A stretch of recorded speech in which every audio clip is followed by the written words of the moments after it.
Olá pessoal, tudo bem com vocês?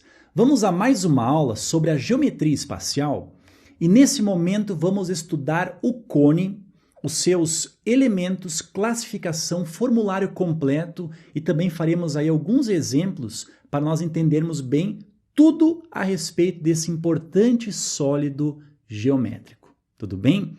Tenha aí uma excelente aula e vem comigo aqui.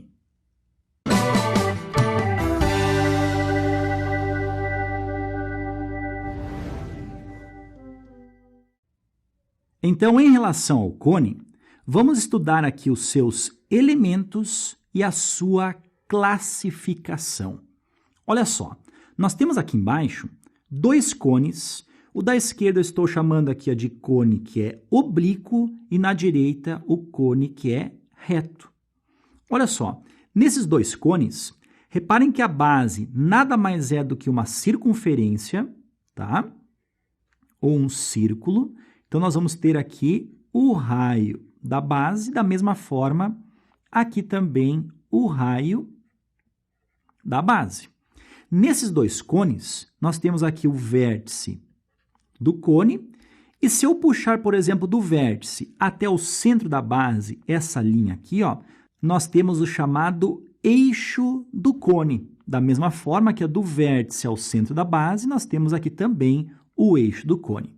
Então, é fácil perceber que no caso do cone oblíquo, o eixo do cone ele não forma 90 graus com o raio da base. Agora, em relação ao cone reto, nós temos aqui ó, a formação do ângulo de 90 graus entre o eixo do cone e o raio da base. Beleza? Agora, pensando aqui ó, em relação à altura do cone. Se eu colocar aqui, ó, por exemplo, a altura, pensando que é, então, a distância entre o vértice e o plano da base, nós vamos ter aqui a altura desse cone oblíquo. Agora, em relação ao cone reto, reparem que a altura aqui, ó, você sempre tem que pensar que a altura forma 90 graus com o plano da base. Por isso que eu estou colocando a altura aqui fora, já que aqui nós não temos o ângulo de 90 graus sendo formado. Como aqui nós temos esse ângulo de 90 graus sendo formado, nós temos que o eixo aqui ó, deste cone é exatamente igual ao valor da altura desse cone que está aí. Beleza? Outra coisa, pessoal, se eu pegar o vértice aqui ó, e puxar uma linha até a beirada aqui ó, da circunferência que compõe a base, o que eu terei aqui é a giratriz do cone. Reparem que no caso aqui do cone reto, independente da direção que eu puxar a giratriz, nós teremos ela sempre com o mesmo comprimento. Então, essa giratriz aqui, ó, ela terá o mesmo comprimento, por exemplo, do que essa daqui, o que não acontece aqui no cone oblíquo. Tudo bem? Reparem que nesse momento, o mais importante é que você perceba que lá no interior do cone, nós estamos formando aqui esse triângulo retângulo. E se nós temos aqui um triângulo retângulo, nós poderemos aplicar o quê? O teorema de Pitágoras. Isso daí. Ou seja, a hipotenusa, que é a giratriz, nós vamos ter então que a giratriz elevada ao quadrado é igual à soma dos quadrados dos catetos.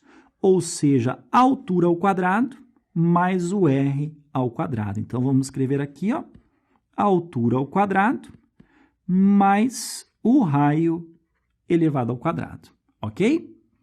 Então, pessoal, os três principais elementos e que também definem o cone são o raio, a altura e a giratriz, beleza? Reparem que no cone reto ali especificamente, nós temos aquele triângulo retângulo ali sendo gerado e por isso um teorema de Pitágoras pode ser formado utilizando esses três elementos naquela relação que nós temos ali em cima. Tudo bem? Pessoal, e na maioria esmagadora das questões que envolve ali cone reto, essa relação de Pitágoras nós iremos utilizar para resolver a questão. Beleza? Pessoal, vamos falar agora acerca da área da secção meridiana de um cone. Beleza? Vem comigo aqui. Então, vamos ver aqui o que seria a secção meridiana de um cone. Pessoal, eu comentei antes acerca do eixo do cilindro. Se eu puxar do vértice, por exemplo, nesse cone reto aqui, ó, puxei do vértice, no centro da base, eu tenho aqui o eixo desse cilindro, beleza? Concorda comigo, então, que aqui assim, ó, nós temos o diâmetro da base, ou seja, nós temos o raio aqui e também temos o raio aqui, pois nós temos aqui o centro da base. Agora, se nós pensarmos em um triângulo onde a sua altura é o eixo do cilindro, tá? E a sua base aqui, ó, é o diâmetro da circunferência da base, nós temos aqui, ó, esse triângulo que nada mais é do que a secção meridiana deste cone que nós temos aí. Em relação a essa secção meridiana, pode ser solicitado no vestibular lá uma questão assim, ó. Qual é a área dessa secção meridiana? Aí é só nós identificarmos aqui, ó, que isso daqui nada mais é do que a altura desse cone, e nós temos aqui o diâmetro da base. A área de um triângulo é base vezes a altura dividido por 2. Então, nós poderíamos pensar assim, ó, que a área, então, é a base, que é 2 vezes o raio, multiplicado pela altura, dividido pelo 2. Cancelando 2 de cima com 2 de baixo, nós temos então que a área da secção meridiana de um cone reto é simplesmente raio vezes a altura. Vamos colocar aqui, ó, área da secção meridiana é o raio vezes a altura. Beleza? Claro, né, pessoal? Vocês não precisam memorizar a área da secção meridiana. Simplesmente compreenda o que é a secção meridiana de um cone reto, que nada mais é do que aquele triângulo que está ali, e a área do triângulo, que é base vezes a altura dividido por 2, irá gerar, no caso, a área dessa secção meridiana. Ou seja, 2R vezes o H dividido por 2, nós chegaremos ali simplificando R vezes o H. Beleza? Agora vamos ver uma nota importante em relação à secção meridiana. Vem comigo aqui. Então, essa nota, ela diz o seguinte: quando a secção meridiana de um cone reto for, olha só, um triângulo equilátero, então, olha só, esse cone, ele é equilátero. Ferreira explica um pouco melhor isso daí. Nós temos, por exemplo, aqui um cone reto, e vamos imaginar que a secção meridiana deste cone seja esse triângulo aqui. Se esse triângulo possuir os 3 lados com comprimento igual, como nós temos aqui, esse triângulo é um triângulo equilátero. Se nós temos a secção meridiana desse cone sendo um triângulo equilátero, esse cone aqui, ele é caracterizado como sendo cone equilátero. Então, essa definição é muito importante que você memorize. Olha só, um cone equilátero é um cone no qual a sua giratriz, aqui nós temos a giratriz, né? E aqui nós temos o diâmetro da base, ou seja, 2 vezes o raio. Então, o cone equilátero é um cone no qual a sua giratriz é exatamente igual ao diâmetro da base. Então, vamos gravar isso daqui, ó, cone equilátero, a giratriz é igual a 2 vezes o raio. Beleza? Tranquilo, né, pessoal? Vamos agora dar continuidade à aula e vamos ver o formulário completo em relação ao cone. Vem comigo aqui. Então, vamos à parte principal da aula que fala acerca do formulário do cone. Coloquei aqui, por exemplo, esse cone reto. Então, dessa forma, se aqui nós temos o centro da sua base, aqui nós vamos ter o raio deste cone e do vértice ao centro da base, formando 90 graus aqui, pois é um cone reto, nós vamos ter a altura desse cone. E aqui do lado, como já falei, né, pessoal, nós temos a giratriz desse cone formando esse triângulo retângulo e a relação de Pitágoras que envolve esses 3 elementos. Beleza? Então, pessoal, a primeira fórmula do cone que nós deveremos saber é a sua área lateral. Para explicar ela, eu vou pegar, por exemplo, esse pedaço de papel aqui, que nada mais é do que um setor circular. Olha só, se eu completar aqui, ó, nós iríamos ter, tá? Se eu completasse, nós iríamos ter um círculo completo. Então eu peguei apenas um setor dele, né, uma fatia de pizza, um setor circular. Reparem que aqui nós temos o raio do setor circular, tudo bem? E o que nós deveremos saber é como esse setor circular ele gera, no caso, o cone. Olha só, se eu pegar o setor circular e torcer ele, fazer isso aqui, ó, juntar esses dois raios aqui, ó, aqui e aqui, torcendo ele, nós iremos formar aqui este cone. Olha só, beleza? Então nós temos aqui, ó, a geratriz do cone. Reparem que a geratriz do cone nada mais é do que o raio do setor circular. Tudo bem? Agora, em relação ao comprimento aqui do setor circular, que é isso daqui, este comprimento, o que é no cone? Vamos novamente aqui, ó, fechar e formar o cone. Olha só, nós temos aqui então que o comprimento da circunferência da base do cone, né, pessoal, o comprimento dela, nada mais é do que o comprimento aqui do setor circular. Beleza? Então, olha só, gerando isso daqui, né, fazendo a torção aqui do setor circular, nós formamos, na verdade, a área lateral de um cone. Então, por isso que eu quero que você entenda que a área lateral de um cone nada mais é do que a área de um setor circular. Beleza? Agora, pessoal, como é que a gente pode calcular a área de um setor circular? Como é que a gente faz? Lembra que essa aula nós vimos lá na geometria plana? E eu expliquei o seguinte: a área de um setor circular é simplesmente o seu comprimento, que eu chamava de L, tá? L, vezes o raio, que no caso é o R, dividido por 2. Então, L vezes o R dividido por 2, nós temos a área do setor circular. No caso, o L, que é todo esse comprimento aqui, ó, é o comprimento da circunferência da base. Então, no lugar do L, a gente pode colocar o comprimento da circunferência, que é 2πr. Tudo bem? Então, nós vamos ter o quê, pessoal? Cancelando 2 ali, nós vamos ter aqui a área do setor, que no caso é a área lateral do cone, fica simplesmente π vezes o R vezes o G. Beleza? Vem comigo aqui.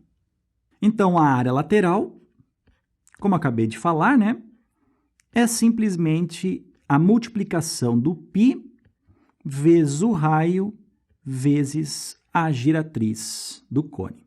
Tudo bem? Agora, em relação à área total. Pessoal, a área total de um cone é a área lateral acrescida da área da base.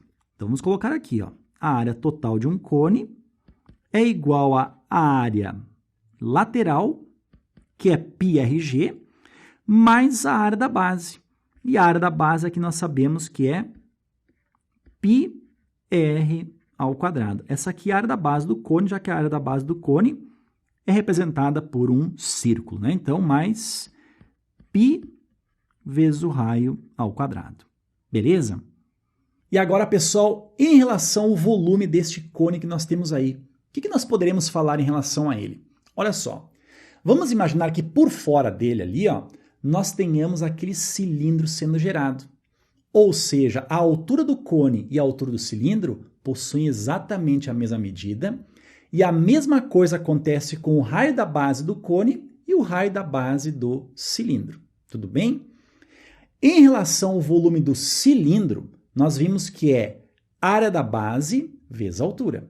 Tudo bem? Como a base ali é uma circunferência, a área da base é πr ao quadrado. Se nós multiplicarmos pela altura, nós teremos o volume do cilindro.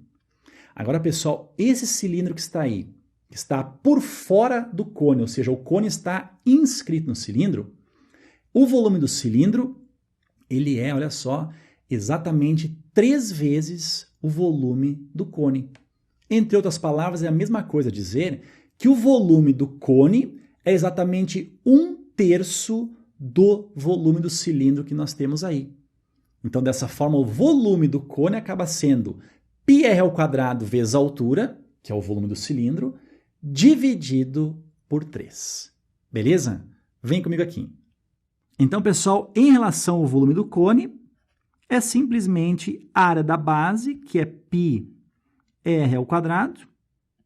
vezes a altura, e tudo isso daqui, ó, dividido por 3. Tudo bem? Agora vamos a esse primeiro exemplo sobre cone, uma questão aqui da FUVEST que diz o seguinte: um pedaço de cartolina possui a forma de um semicírculo, pessoal, semicírculo é a metade de um círculo, tá? De raio, olha só, 20 centímetros. Então, por exemplo, ó, eu coloquei aqui essa circunferência aqui embaixo, tá? E nós temos, então, um semicírculo formado, por exemplo, somente com essa metade do círculo que eu estou colocando aqui. Como o raio é de 20 centímetros, nós vamos ter aqui o centro, e aqui nós vamos ter os 20 centímetros, e aqui os 20 centímetros também. Aí continua assim, ó. Com essa cartolina, um menino constrói um chapéu cônico e o coloca com a base apoiada sobre uma mesa. Qual a distância do bico do chapéu até a mesa? Beleza? Então, vamos imaginar mais ou menos essa situação aqui, ó. Nós temos aqui, por exemplo, uma mesa, tá? E esse menino irá construir esse chapéu cônico, irá apoiar, por exemplo, aqui na mesa, mais ou menos assim. A pergunta dessa questão é a distância do vértice, tá, até a mesa, ou seja, a pergunta nada mais é do que a altura deste cone gerado, utilizando esse semicírculo que está aqui. Tudo bem? O que acontece? Nós vimos que este raio, em relação ao cone, nada mais é do que a geratriz do cone. Ou seja, a geratriz do cone aqui, ó, mede 20 centímetros. Para nós chegarmos aqui no valor da altura, eu devo descobrir primeiramente quanto é que mede o raio aqui, ó, da circunferência da base do cone, que não tem nada a ver com o raio deste semicírculo que nós temos aqui. Tudo bem? Agora, por exemplo, se eu quisesse calcular esse comprimento aqui do setor circular, que eu vou chamar de L, como é que a gente pode chegar nesse comprimento aqui, ó, desse setor circular? Bom, olha só. O comprimento de uma circunferência é 2π vezes o raio. Como eu quero apenas a metade aqui, ó, é 2π vezes o raio. Então, vamos colocar aqui, ó, 2 vezes o π vezes o raio, que no caso é o 20, dividido pelo 2. 2 vezes o 20 dá 40, dividido por 2 é 20π. Então, nós vamos ter aqui o comprimento ali do setor circular é 20π centímetros, ok? Agora, como nós vimos, né, pessoal, este comprimento aqui, ó, do setor circular, ele nada mais é do que o comprimento aqui, ó, da circunferência da base. Ou seja, ele será, esse L aqui, nada mais será do que 2 vezes o π vezes o raio, cuidado, né? No caso, o raio do cone. Tudo bem? Então, vamos colocar aqui, ó, 2 vezes o π vezes o raio do cone. Este comprimento aqui, ó, é exatamente igual a L, ou seja, 20 vezes o π. Vamos cancelar o π daqui com o π daqui. O 2 está multiplicando, desce dividindo. Então, nós chegamos à conclusão que o raio deste cone é exatamente igual a 20 dividido por 2, ou seja, 10 centímetros. Tudo bem, pessoal? Então, nós temos aqui, ó, um triângulo retângulo e nós poderemos aplicar aqui o Teorema de Pitágoras para achar a altura desse cone. Ou seja, a hipotenusa aqui, ó, que é o 20, elevado ao quadrado, é exatamente igual a h ao quadrado mais o r ao quadrado, h ao quadrado, mais o raio, que é o 10, elevado ao quadrado. 20 ao quadrado é 400. Isso aqui é igual a h elevado ao quadrado, mais 10 ao quadrado, que é o 100. Este 100 aqui, ó, passa para o lado esquerdo, fica 400 menos o 100, teremos que h ao quadrado é igual a 300. Agora, a altura é igual a raiz quadrada de 300. Eu posso escrever assim, ó, A altura, então, é igual a raiz quadrada de 300, que é a mesma coisa que raiz quadrada de 3 vezes raiz quadrada de 100. Raiz quadrada de 100 é 10. Então, nós vamos ter que a altura é igual a 10 que multiplica raiz quadrada de 3. Tudo isso em centímetros. Beleza? Certo, pessoal. Vamos fazer agora a saideira em relação ao cone. Vem comigo aqui. Vamos fazer essa questão da Universidade Estadual de Minas Gerais, que diz o seguinte: uma empresa deseja fabricar uma peça maciça cujo formato é um sólido de revolução, vamos ver o que seria isso daqui, tá? Obtido pela rotação de um trapézio isósceles em torno da base menor. Tá? Então, a rotação se dará em torno da base menor desse trapézio, como mostra a figura a seguir.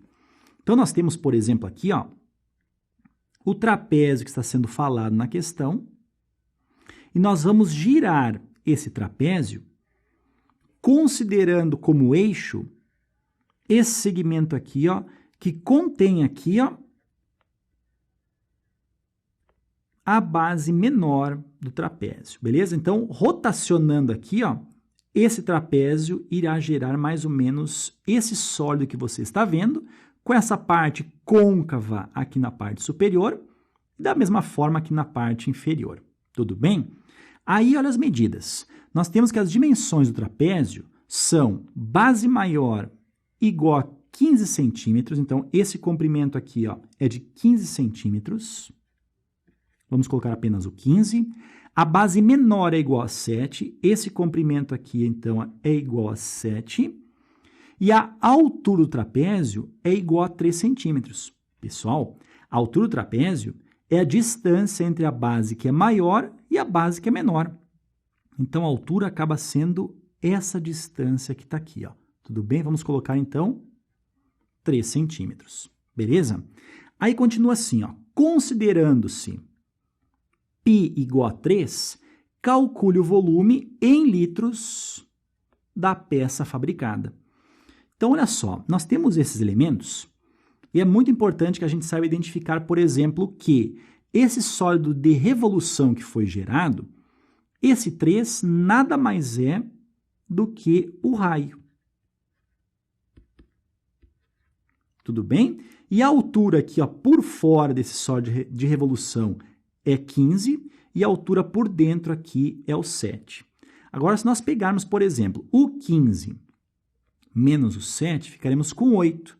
Ou seja, pessoal, nós vamos chegar à conclusão, deixa eu apagar um pouquinho aqui e um pouquinho aqui também.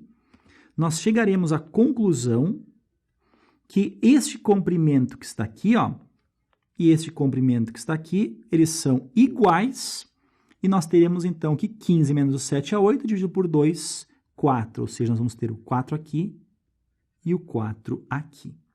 Beleza? Então, dessa forma, o volume dessa peça aqui, vamos escrever, ó, o volume da peça, nada mais é do que o volume de um cilindro menos o volume, pessoal, em branco que nós temos aqui em cima. Reparem que essa parte aqui e a parte de baixo também, nada mais são do que dois cones de raio 3 e altura 4. Então, menos 2 vezes o volume de cada cone. Tudo bem? Então, substituindo, nós vamos ter o seguinte, ó. O volume da peça, então, será o volume do cilindro, que é π vezes o raio elevado ao quadrado, né, a área da base, vezes a altura do cilindro, menos 2 vezes o volume do cone. Pessoal, o volume do cone é a área da base, que é π vezes o r ao quadrado, vezes a altura do cone, só que aí nós vamos dividir por 3. Tudo bem? Olha só, como nós temos aqui embaixo essa consideração de π ser igual a 3, nós vamos cancelar este π que está aqui com o 3 que está no denominador. Ok? Então, dessa forma, nós teremos o seguinte, vamos substituir, ó, o π, vamos trocar por 3 já, né? 3 vezes o raio, pessoal, o raio aqui, ó, ele é tanto para o cilindro como para o cone. E ele vale 3. Então, é 3 elevado ao quadrado vezes a altura do cilindro. Pessoal, a altura do cilindro é tudo isso daqui, ó, ou seja, o 15. Menos o 2 que multiplica. O raio, então, é 3 elevado ao quadrado, agora vezes a altura do cone. Pessoal, o cone, ó, a altura dele é apenas o 4. Vamos colocar aqui o 4. Esse 2 aqui na frente, só para lembrar, né? Já que é 2 vezes o volume de cada um dos cones. Ok? Então, isso aqui será 3 ao quadrado é 9. 3 vezes o 9 dá 27. E se nós multiplicarmos o 27 pelo 15, o resultado será exatamente 405, tá? Menos 3 ao quadrado é 9. 4 vezes o 9 é 36. E 36 vezes o 2 teremos o 72. Agora, 405 menos 72, nós teremos aqui a 333. Como as medidas estão todas em centímetros, teremos aqui centímetros cúbicos. É bom lembrar que centímetro cúbico é a mesma coisa que ml, ou seja, o volume aqui da peça, vamos colocar aqui, ó, o volume da peça é exatamente 333 mililitros. Como a pergunta aqui, ó, é em litros, o que a gente faz? Transformar ml para litro, nós iremos pegar esse volume e dividir por 1000, já que 1 litro possui 1000 ml. Então, o volume dessa peça é exatamente dividido por 1000, 0,333 litros. Ok? Certo, então, pessoal, chegamos ao final de mais uma aula e espero que ela tenha sido bastante proveitosa aí para os seus estudos. Beleza? Pessoal, um abração para vocês e até mais.